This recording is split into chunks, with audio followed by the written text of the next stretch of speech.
consumer and producer surplus, right? Definitions of the two terms. Okay, now think about this. So what happens when you participate in market, right? So nowadays, think about this. Now, economies across the globe have developed, right? And now whatever product you want to buy, there is a market for it, right? Now, what do we mean by a market? Market is basically a collection of firms that are producing a certain product and collection of people or group of people, you can say, who want to buy that product, right? So think about this. Market always have two participants, consumers who want to buy the good and producers who want to sell the good, right? Who are selling the good. Okay. Now, what is consumer surplus? So in its very simplest terms, consumer surplus means the benefit that consumers get from their participation in the market, right? So why, we will obviously talk about that. What benefits do they get from their participation in the market? That consumers get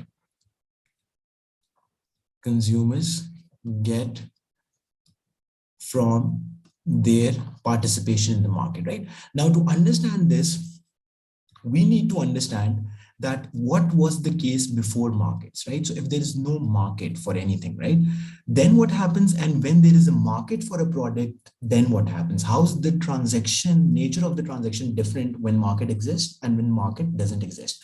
Benefit that consumers get from their participation in markets. Okay, now think about this, students. Let's take, first of all, let's talk about a scenario where markets do not exist. Now think about this. Okay, let's say you want to buy, let's say, what should be a good idea? Okay, I don't want to give you this example, but I'm giving you this example because that will help you better understand what I'm trying to explain. Let's say someone, XYZD, wants to buy something that is illegal, right? Someone wants to buy something that is illegal. Why am I giving this example? Because then you can better understand that what do I mean when I say markets do not exist, right? So let's say someone wants to buy drugs or someone wants to buy weapon or something, right, which is an illegal thing. Now, in this case, the market doesn't exist. In this case, the market doesn't exist, right? Have you ever, is there ever any situation when you can think of an illegal drug which has a market price, right? Because obviously everything is taking place under the, under the cover. So there are no open producers about that. Like obviously that product would be produced because that's a black market, that's an illegal product, but there would be no market prices. There would be no such demand for it. There would be no such supply for it, right? So there is no market for illegal products. Are you getting, students? Are you understanding the example that I'm trying to give, right? Now, when this person goes to that, drug dealer, let's say, right? Let's be a little more specific so that you can better understand, right? Now, and that person says that I want to buy this drug from you, right? Now, there is no quoted price. The person who wants to buy that thing, the consumer, that person doesn't know how much is the price for the thing. So it's very likely that the drug dealer will ask the person that how much are you willing to pay? What did I say? The drug dealer will ask the person how much you're willing to pay. And this guy who wants to buy that thing has no idea about the price, right? Especially if that person is new to that thing. So therefore, the drug dealer will charge based on the maximum willingness to pay. The drug dealer will charge the consumer based on maximum willingness to pay. How many of you get this? Based on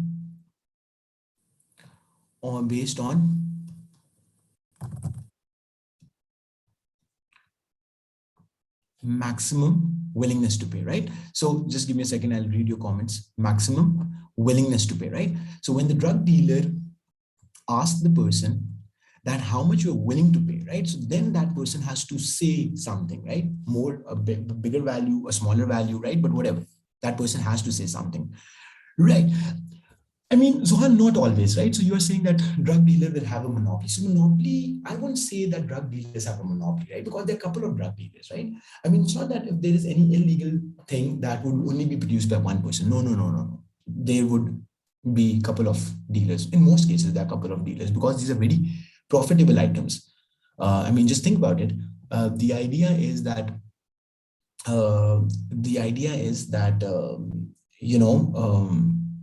I was about to say something, that if you see all these illegal trades that take place, since these are profitable transactions, it's profitable to sell something that is illegal, right? So you'll see a couple of producers, couple of people doing that, right? But the thing is that you will not go out and check with every other person. The transaction, making the transaction itself is a risky thing. Just imagine a person going to buy something illegal. That's an illegal thing, right? And if you get caught doing that, obviously, I mean, there would be serious consequences for that. So you will be afraid in the first place so much that you would never want to go and ask every supplier, how much are you selling it for, how much you're selling it for, right? I mean, that's the thing. So you'll just approach one person. That person might ask you, most probably will ask you how much you're willing to pay, and you will quote a number. So after knowing how much that person is willing to pay, the drug dealer will charge that person based on the maximum willingness to pay. Now, this is something that's very important to understand. On the other hand, now, how many of you are absolutely clear on the example that I just gave you? They will be more interested to know how much a person exactly, right? How much money they can afford, right? So if someone is more rich, that person's willingness to pay would be higher. And therefore, that gives the person who's selling that product, the supplier in this case, more profit margin. Students, are you following me or not, right? Now think about this. How is this different when there's a market for a product, right? Now think about this. Let's say on the other hand, you go to buy something from a market. So anything that's not illegal, obviously there will be a market for it, right? So if you want to buy a new cell phone, if you want to buy a new car, you want to buy a new laptop, anything that's not obviously illegal would have a market for it. Now, in this case, what you will do, you will obviously do some market survey, right? What is market survey, right? So let's say you want to buy a new phone, you ask your friend will give you some suggestions. Then you go out with your friend or alone and you ask different shopkeepers. There will be a couple of shops located in one plaza, in one location, right? So you can easily go, you can do, you can hop from one shop to another and just ask the prices and, ask for discounts and see if anyone is giving, which of these shops is giving you the best offers, right? Now, in this case, I mean, you don't have to quote your maximum willingness to pay. You don't have to quote maximum willingness to pay. Why? Because there will be always price quoted for different products, right? And oftentimes these prices are mentioned on the boxes or whatever thing you're buying. Not always, but most of the times. Willingness to pay. Now, this being said, and this information is obviously also publicly available on their website, on the company's website, or on Google or blah blah blah. You know this, right? So in this case, you don't need to quote your maximum willingness to pay. Therefore, whatever the price is. Now, let's say I might have a budget. So someone's parents might give that, him or her 30,000 rupees to buy a new cell phone, right? That person, that kid goes to the shops and find out that the cell phone that he or she wants to buy is worth 25,000 rupees. So in this case, right, first of all, the supplier will never get to find out what your maximum willingness to pay is, right? Because you will just go and ask the price, right? That person has to tell you the price, right? Or you can check online or something of the sort, right? Now, if this was your maximum willingness to pay 30,000 and you actually ended up paying 25,000 because that was the price prevailing in the market for that thing that you wanted to buy. So you have saved 5,000 rupees. How much have you saved? You have saved 5,000 rupees. Now, that is your consumer surplus. Exactly, right?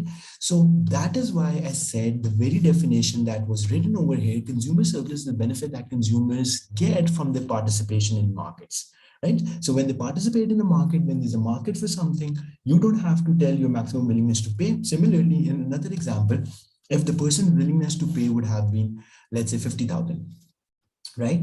And the price of the phone is still the same 25,000. So in this case, technically, this person has saved how much, right?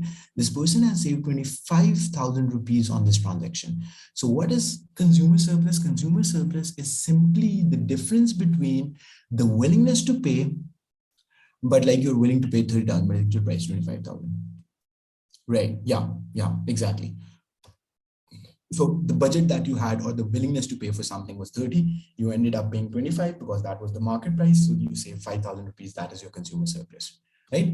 How many of you got this, students, right? Just give me a minute. I'll write down the formula and then I'll explain you one more time. Okay, so what is consumer surplus? Consumer surplus is simply speaking the willingness to pay, consumers' willingness to pay, because obviously consumers pay. Willingness to pay minus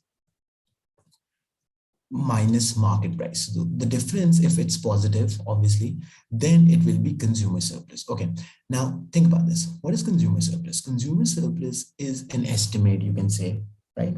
Consumer surplus is an estimate of the benefit that consumers get from their participation in the market. So these are the things that you need to remember. Consumer surplus is an estimate of the benefit, right? Or just simply speaking, consumer surplus is the benefit that consumers get from their participation in markets. Now, how do we calculate this benefit? It is the difference between the willingness to pay for a product and minus the market price, which is basically the actual price that you ended up paying. The actual amount that you ended up paying will be your market price, right? Yes or no, right? Now, this is your consumer surplus, the difference between the two values. Now, this doesn't happen in scenarios where there are no markets, because if there is no market, then there's no quoted price. There's no publicly available information about the price of the good. And if that is the case, then it's very likely that the seller will ask you your willingness to pay, right? And whatever number you quote, right? So supplier might otherwise be thinking of selling you for something cheaper, but now since you have told that person that you can pay, let's say 60,000 or let's say 10,000 or whatever it is for a certain product, then obviously that person would charge you based on your willingness to pay, because that will maximize his profit. Easy, we good on this? Okay. Now, similarly, we'll come back to it and see why is this important to calculate consumer and producer surplus. Even still, there might be some confusion around it, but don't worry, I'll explain you what's the significance in economics of calculating this value. Okay, now similarly, let's move on and talk about producer surplus, right? Now, what is producer's objective? So consumer's objective is very simple. That is to save as much money, like to get the best deal. What does it mean to get the best deal, right? So if you want to have, if you're craving for pizza and you have a couple of options to select from, you will obviously go for the restaurant which gets you the best deal in terms of lower prices, best quality, best flavor, blah, blah, blah. That is what consumer objective is. On the other hand, producer objective is to maximize profit, right? As simple as that. We know that suppliers want to get maximum possible profits. Now, again, the definition of producer surplus would be a benefit that producers get from their participation in the market. Benefit that producers get, right, from their participation in the market.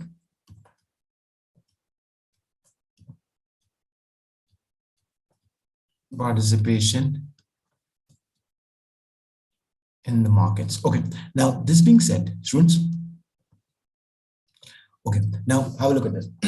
From their participation in the markets. Okay, the idea is that producers want to, as we discussed, producers want to maximize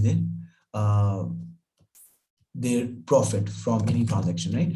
Now, to calculate producer surplus, what needs to be done is basically what you will do is, think about this.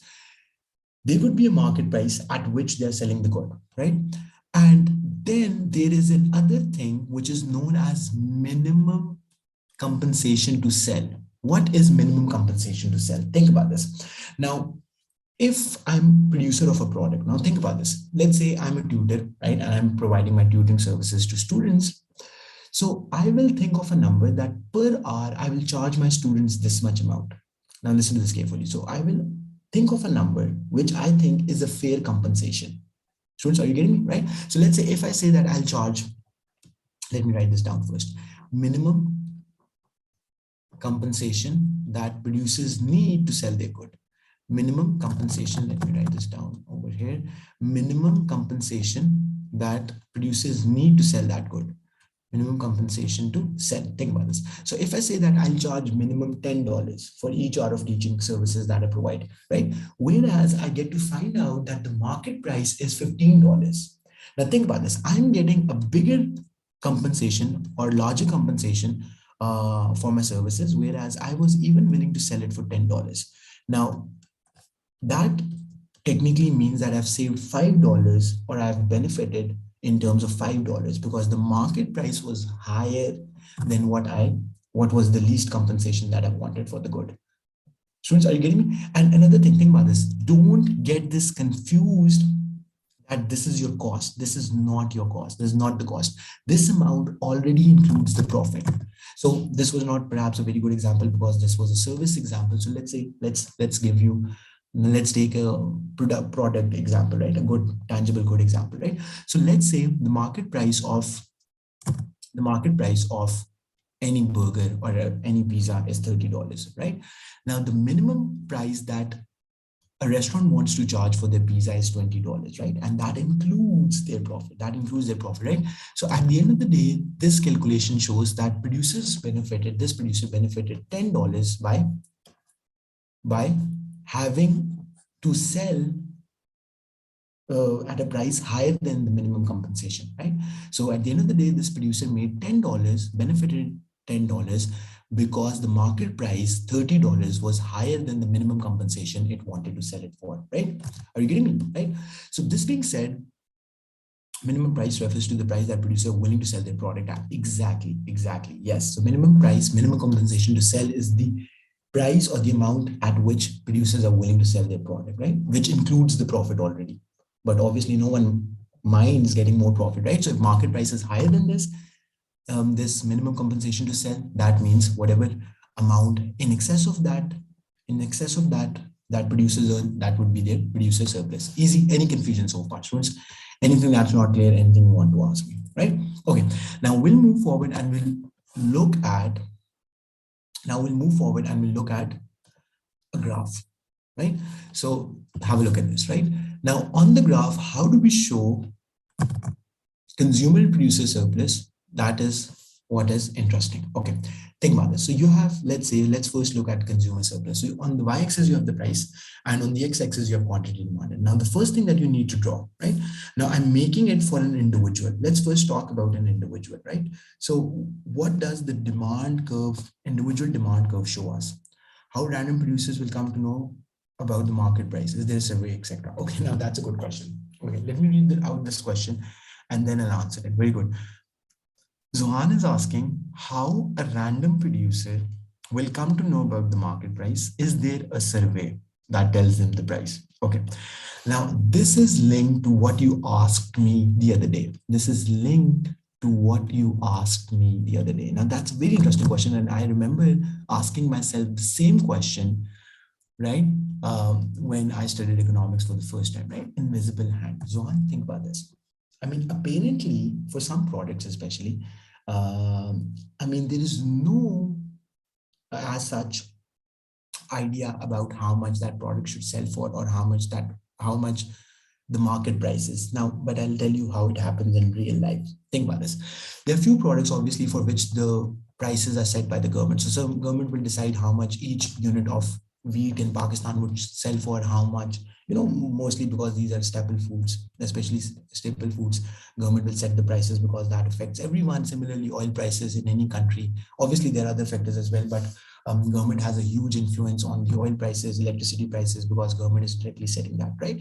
But for other goods, right? Cell phone, laptop, tutoring services, uniform, a car, right? And so on, right? Clothes, right?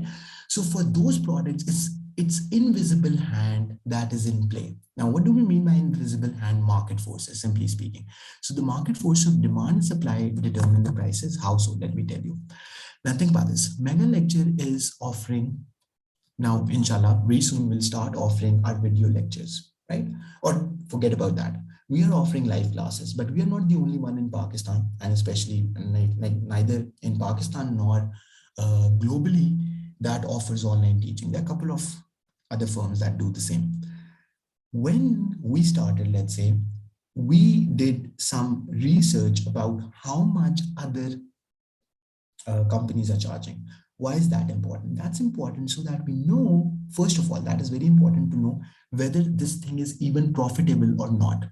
How do we evaluate a business plan, right? So we need to think about, if we start, let's say one of your friends sitting with you and they say that, how about we start our own restaurant, or how about we do this thing, right? The first thing that we need to know is how much is the price that you can, charge for the good, and how much will it cost you to produce that. Only then you will be able to calculate your profit. Now, to know how much price you can sell the good for, what is the benchmark? What is the benchmark for that? How much is the price of similar products that are already selling on the market. Are you getting me? Now, what happens? Let's say you become a new firm. Now, you're a new firm into the player. You're a new player into the market. You started your own restaurant after looking at the prices, and then you decided to reduce the prices. Why? Because you want to undercut the price. You want to, you know, outbeat your customers, right? Now, when you undercut the price so that you can better compete with your competitors, what would that do? That would put a downward pressure overall on the market. That would put, I'll come to your questions on just a second. That will put a downward pressure on the prices. So it is one firm that is changing its prices, but then other firms, the competitors, might look at what you are doing and they might follow you. Are you getting me? So at the end of the day, still, same thing that we have studied in Unit 2, right? It's all about the market forces, demand and supply, right? So when a new firm enters, what happens? The supply increases. When supply increases, what happens? When supply increases, what happens, right? Your supply curve shifts to the right. When supply curve shifts to the right, right, that would mean more firms coming into the market would mean, especially one firm is charging a lower price, there's more supply, less demand.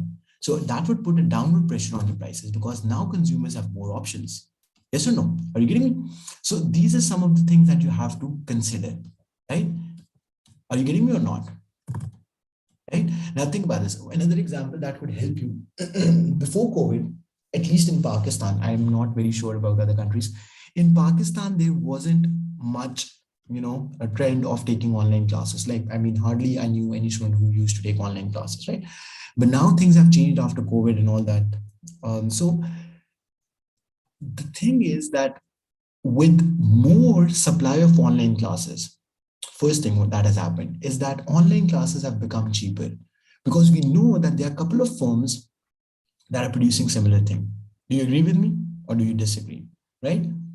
Yes or no? So there are a couple of firms that are providing online teaching. Before COVID, perhaps it was a unique thing. People might have paid something higher because they're sitting at home, studying at their own convenience, don't need to go anywhere, don't need to burn their fuel, blah, blah, blah, right? But now with more firms providing online services, right, supply increase, right? Now every firm has to be more competitive because for the same demand, same number of students, more firms are competing, right? So you will give them more incentives and all that stuff, right? More discounts and things like that.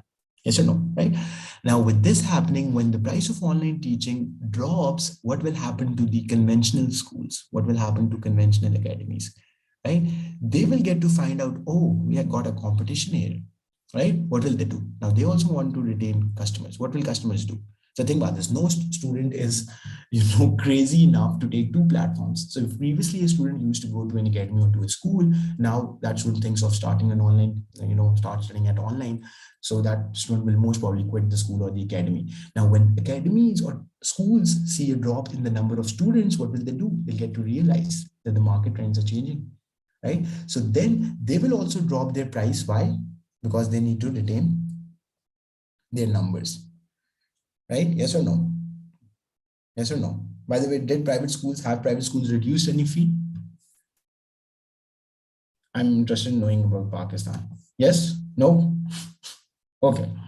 Okay. Soon they will. Very soon. Mark my words. Okay. Now, this being said, right? Because there's another thing. Right? Students haven't stopped going to school. That's the problem. I mean, I don't know if I should be using the word it's a problem, but that's the thing. Students have still, like, online is still thought of as just after school tutoring. Students still think that going to school is a must, right? Or their parents think, I don't know who's the one making, the ultimate decision. But the idea is if number of students in school drop significantly, then trust me, obviously, I mean, that is how markets work. There's no way, because think about this: a huge building of a school that used to accommodate 500 kids, and now they have 250 kids. So 50% of what the capacity is, and they don't see any hope of recovering that. There is fixed cost. There's fixed cost, electricity, there's rent, blah blah blah blah blah blah. Right? What would you do? You'll cut down your operations. That's how industries emerge. That's how industries, dissolve. That's how it happens. Right. Yeah. They might also shift online, but that's a discussion for some other day, right? So students, are you getting me? I hope I did not deviate too much from the topic, right? So this is the answer to your question, right? So there are no such, apart from the basic product, right, which are very essential, government, for which the government is setting the price. For other products, it's not the government that is intervening, and that is what it is, free markets, right? But I mean, looking at the trends, looking at the numbers, looking at how much your competitors are charging, a price is determined. When more firms come into the market, there are more firms competing for fewer customers, prices will drop, right? And on the other hand, when there are more customers asking for a product which is only produced by limited firms, price will bid up. More demand, more price, more supply, less price. That's what happens. Simple. Got it? We got on this. Okay, now let's get back to where we were, students. Consumer surplus is what we are discussing. Okay, now let's say this is my demand, right? My demand for Coke, Pepsi, chocolates, whatever it is. Now, individual demand curve is for one person, one individual. You know that, right? We'll come to the market demand in a bit, right? So individual demand curve shows how much quantity of a product will be demanded at different price levels, how much quantity of the good would be demanded at different price levels, right? So if I choose some points on this demand curve, let's say A, B, C, D, E, whatever, right? Okay, now at point A, let's say I'm willing to buy 2 units of the good. If the price per unit is, let's say, $10. Point B shows me the combination of the price and quantity, another combination of price and quantity, which is, let's say, I'm willing to buy 5 units of Coke per week if the price is $7. Got it? Per bottle.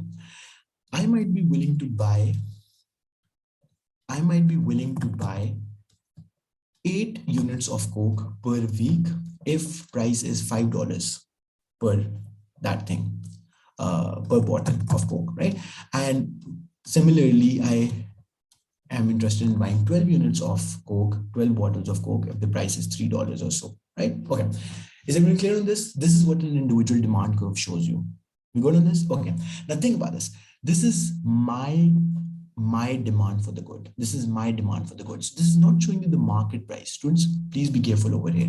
This is not showing the market price. This doesn't tell me how much a bottle of Coke would be worth in the market. That would be determined by the market demand and market supply.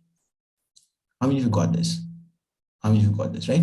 Do you remember? That's why I said that, think about this. I'm not the only person who is demanding Coke, right? How many people demand Coke? Technically, I mean, majority of any country's population demands Coke, right? Or some sort of soft drink, I don't know.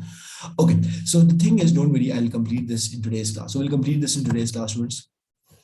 When the class expires, I'll ask you to rejoin the link with the same link and we'll continue. Okay, now think about this. So the price of a product is determined by market demand and market supply. So it's not just based on how much is my demand. I'm just one individual out of all the consumers in the market, right? So where the market demand and market supply are equal, that's what determines the price for the good. How much bottles of Coke are demanded per month, per week, right? By consumers in Pakistan. What is the total quantity produced of Coke by Coca-Cola, right?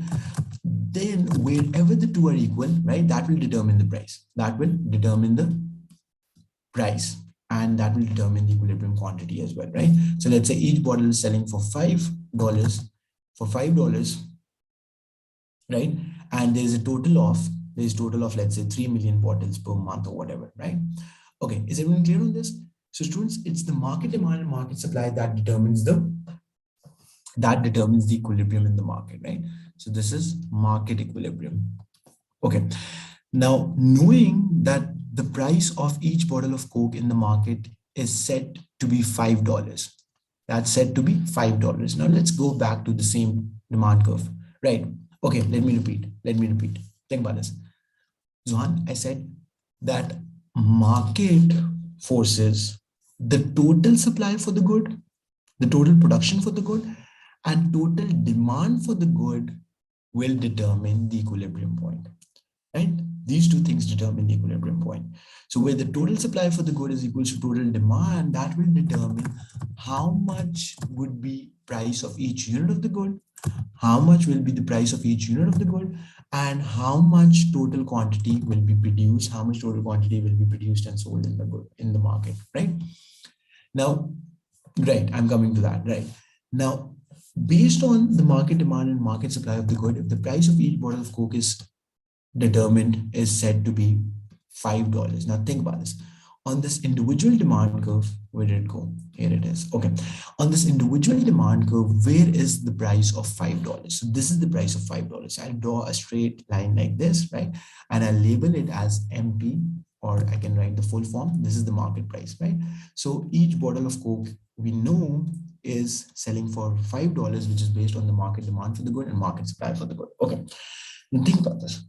We just discussed that consumer surplus is what? Consumer surplus is the difference between willingness to pay, right? Let me write in short forms: willingness, WTP, willingness to pay minus market price. Now think about this. So these prices over here are showing you the willingness to pay, right? Yes or no? So on the first unit, right? On the first unit, think about this, students. On the first unit, let's say you saved how much? If you were willing to pay $11 for the first unit and you actually bought it for $5, right? How much did you save on the first? How much did you save on the first unit? You saved how much? $6, right? Because 11 minus 5 is 6. Yes or no? How many of you got this? So the first unit of the good, the first bottle of Coke, I was willing to pay $11, whereas in the market, obviously, when the price is set, every bottle of Coke would be sold for the same price. It was selling for $5. So I technically saved $6 on the purchase of first bottle of Coke. On the second bottle, I was willing to pay $10, but I actually end up paying how much? 5. So for the second bottle, for the second one, I saved 5. For the third one, I saved, sorry, 2.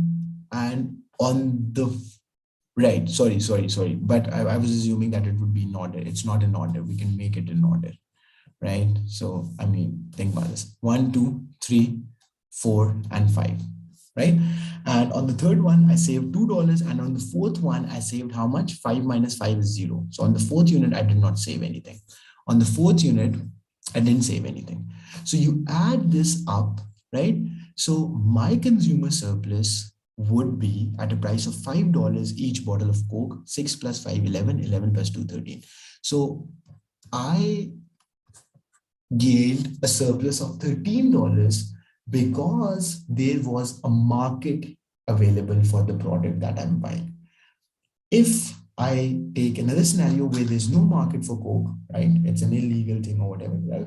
Then my consumer surplus will be most probably 0, because as we discussed, the supplier will get to find out how much is your willingness to pay, and that supplier will charge you accordingly. Yes or no? How many of you are clear on this? Okay. Now, technically, what I did in this case, now this is very important to understand before we move forward. So what I did in this case was I calculated the area. I calculated the area of this triangle. So area below demand curve and above price. So area below demand curve and above price, I calculated, right? Let's get rid of this extra stuff. So the area below demand curve and above price is consumer surplus. So if I want to calculate consumer surplus, all I have to do is to calculate the area below demand curve. Are you getting me, students? So if I calculate the area of this triangle, which I'm sure you would know the formula. If you don't, I can explain, right? So the area of a triangle is, what is the area of the triangle? The area of a triangle is half into base into height, right? Right? How much is that turning out to be, right? That's the problem, because this unit is not accounted for. This idea is not. It turns out to be 4. 11 minus 5 is 6. 6. Yeah, 6 4 is 24, 12. It turns out to be 12, whereas it's 13. Yeah, I get it. So the only problem here is, yeah, I get it. Yeah. So the first unit should have been over here, but it can't be technically the first unit because this area hasn't been accounted for. This area hasn't been accounted for in our calculation. So that's why, you know, half, I'll explain you just a second. Half into base into height, right? So that's the area of the triangle. Okay. Now, to answer your questions on, right. So if we calculate the area, right? So, okay, I get it. I get it. Now think about this. This was for an individual demand curve. This was for an individual demand curve. In this case, we technically don't need the area. Yeah, think about this. So forget about this, right? In this case, we don't need the area because we can do manual calculations, right? Are you getting me? So what's the difference between the two? I'll tell you. Think about this, right? In this case, if a consumer is buying 4 units or 5 units or 10 units, right? Obviously, there would be a limited number, right? I'll tell you just a second. There would be a limited number. Now, in this case, what you need to do, you just need to do what we did over here, right? So think about this. Let's take another example, right? And then like, let's stick to the graph. I can explain through this. Think about this. So for this individual graph, we don't really need, what's that called? We don't really need the formula. Why? Because think about this. The formula will just needed when we cannot calculate it manually, right? I know there would be a difference. Now, the thing is, if you were willing to buy the first unit for $11, right? And you bought it for $5. So all the calculation that we did over here, right? You add that up and that will give you the total amount that you saved for an individual demand curve. For an individual demand curves. Now, when we come to the market demand curve, which we're about to see, now think about this. In this case, for the market demand curve, at any price level, the demand would be in millions. It won't be increasing in, successively. It won't be increasing by 1 unit or so on, right? So let's say this value is 2.5 million, right? And this price is how much, right? This price is whatever it is, right? Now, let's say $7, right? Now, at this point, $7 per bottle, the total demand in the market is 2.5 million, right? Now, it's not increasing 1 by 1 units. Are you getting me? Because this is market demand. This is demand for Coke in entire Pakistan. Are you getting me? Now, in that case, manual addition is impossible. This makes sense, right? So then the easiest thing to do is basically do what? Is to use the area, is to use the formula of the area. And why are we using the formula of the area? The formula of the area, because we know anything, demand curve shows you what? Demand curve shows you the willingness to pay. And market price is showing you what you are actually paying.